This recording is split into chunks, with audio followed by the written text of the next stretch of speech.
Hello, BookTube. Sorry for the bad lighting. This happened late and this video was unplanned.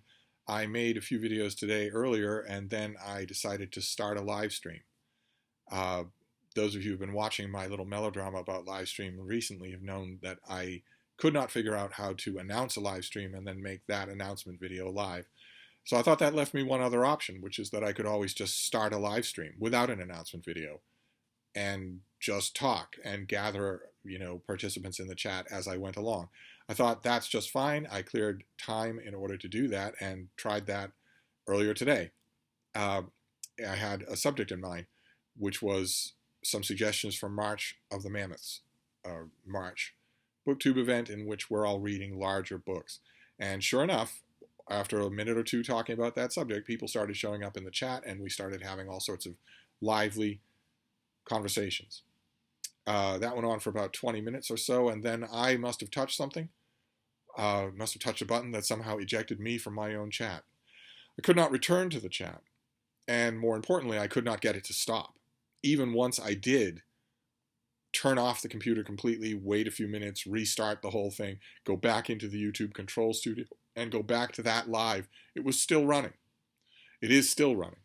I've been on the phone with someone from YouTube help desk for the last 30 minutes, trying to get YouTube to stop this live stream. I put it on private so that at least it's not the embarrassment of it going nonstop where everyone can see it. But I've been on the phone with someone from YouTube who said she could see my account, asking, can you stop this live stream? And she couldn't figure out how to do it. She took a work ticket number of mine and is still working on it. I've been checking periodically and that live stream is still going. I don't think it's visible on my channel anymore. Out of sheer stubbornness, I want to make the video that I was going to start that live stream on about Mammoths for March of the Mammoths. I'm going to go through that now, the titles that I had in mind, just so that that isn't gone completely. That was part of the live stream that I have made private. I don't think you can see that live stream, so I don't think those suggestions will be in there. There's nothing I can do about saving the chat. So the first one that I suggested in that live stream is this one. Big, fat English language new translation of Barbara Stolberg-Rillinger's biography of the Empress Maria Theresa. She's had many, many biographies. This is a terrific one. It's a little bit on the exhaustive, a little bit on the academic side. So if that doesn't appeal to you, that this is not that kind of a biography. This is not intended to be a very popular biography. Instead, it's intended to be definitive, and I believe it will be. The next one I recommended on that live stream was The Age of Reagan by Steve Hayward. Another big book. This is about the study of the years that Reagan was in office and maybe a little bit before, and maybe a little bit of the ramifications of that. As you can tell from the red, white, and blue cover and from the title, this has more than a little hagiography in it. You're just going to have to brace yourself for that. I mentioned on the live stream that the best reader for this thing is someone who lived through the Reagan administration and therefore knows when this author is trying to lie about it. The next book that I recommended on that live stream was this huge thing. This is by Simon Heffer, and it's The Age of Decadence, the long Edwardian era.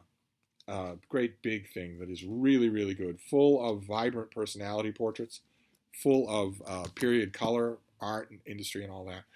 The next one I recommended on that live stream was Stalin's War by Sean Mcneeken. Another big, big book, an attempt on his part to relocate the emphasis of World War II from the West and Germany and the Allies to Stalin's Russia, where this author claims that emphasis has always belonged, where the war was fought and won and started in a lot of ways, and also perpetuated after the end of the war, after VJ Day, when Stalin's Russia was a world power and every bit as evil as the powers that it had helped to defeat. So a very, very interesting book, whether you end up agreeing with it or not.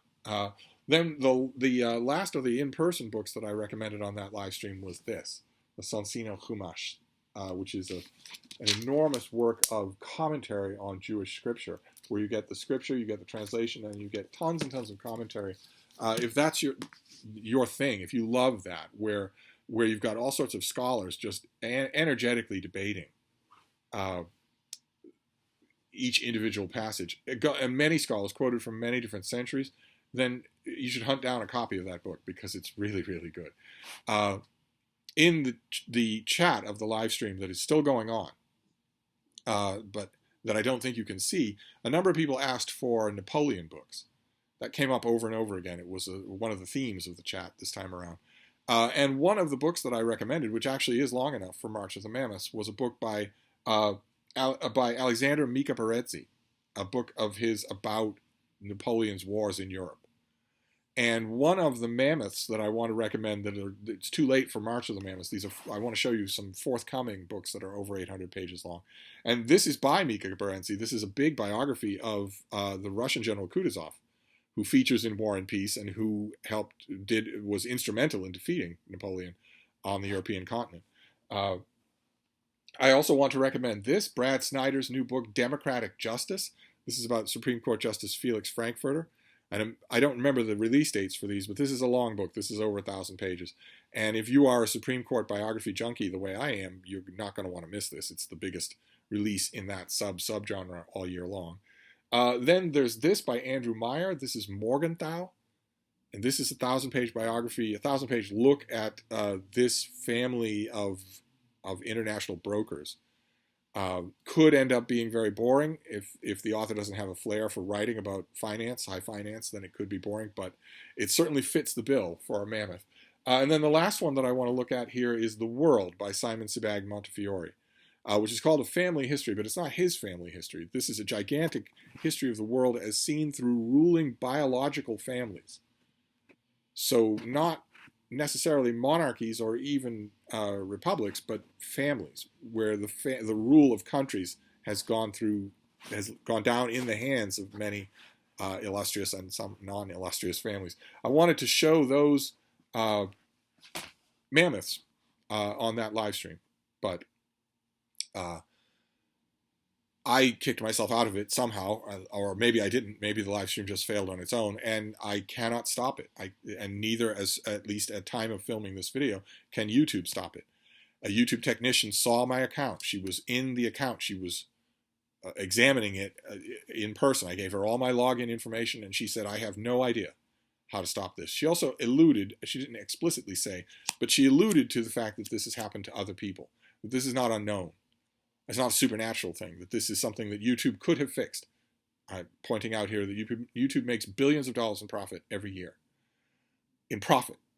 We're not talking about their bottom line here. We're talking about profit. They make billions of dollars in profit. These are easy to fix. A junior high school coder could fix this problem. It hasn't been fixed. As far as I can tell, from the limited amount of Googling that I've been calm enough to do, other people have encountered this problem, and there just isn't a solution. So as far as I can tell, that live stream is just going to continue privately forever on my channel. And obviously, from that flow a few things that I wanted to say in this video, in addition to recommending these books. Foremost being, of course, that I am never under any circumstances going to try a live stream again of any kind, with any kind of software, not YouTube alone, but any kind of software. That's never going to happen again. Even Ninja live streams where I just go live without any warning are also impossible, and do harm to my channel, and harm in a minuscule way to YouTube itself, which is now expending bandwidth on a live stream that is never ending. And if it's happened to me, it must have happened to other people, and that means who knows how many live streams are just ongoing on YouTube. Surviving even shutting off the computer, letting it sit for a while, and then turning it back on. When I calm down, I'm going to go into the actual diagnostic mechanics of this MacBook in an attempt to look at the tree of activities and manually, physically stop that from happening. And as far as I know, that might mean that I have to delete my YouTube account and start another one. I have no idea. I don't want a live stream going on live even if you can't see it. I don't want something like that happening just because a multi-billion-dollar nation-ruling corporation has said, yeah, no idea what's going on there. I'd rather not have a YouTube account than have one that's doing something because it's totally out of control of anyone, even its own creators. But I wanted to announce, first of all, I wanted to show you those books. Second, I wanted to tell you that, of course, we're never doing live streams on this channel again. I'm never doing that again. And the third thing flows from the first two, Those of you who know me in person will probably be able to see it coming. Some of you who've been watching this channel for years will no doubt be able to read it on my face. I am toweringly furious. So it's going to be a long time before you see a video from me. Just wanted to prepare. I know some of you either eagerly wait for multiple videos a day, or you watch them with friends or relatives who eagerly wait for multiple videos a day. That isn't going to happen. I'm going to forget that YouTube exists. So I'm going to wrap up this video for now. I'm sure, relatively sure, that someday I will make another video. So I will see you all then when it happens, if it does. In the meantime, I'm going to wrap this up, and I wish you all happy reading. Thank you, BookTube.